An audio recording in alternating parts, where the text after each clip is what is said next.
Hello guys and welcome back to my channel, and today I'm going to show you how to fix error connecting to server in Omegle. So firstly open up your browser, then search Omegle, then click on Omegle.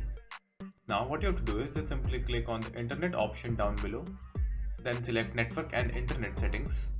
Then click on internet if you're using your internet through LAN, or if you're using your Wi-Fi, just simply choose Wi-Fi. For me, I'm using my LAN, so I will just simply click in that. And now what you have to do is just simply go to your DNS settings and enter a DNS. You can use the exact one which I'm using, or you can just simply choose any one from the internet. So after entering your DNS, just simply click on save. Then go back to your Omegle website. And now if you click on video, then check the boxes.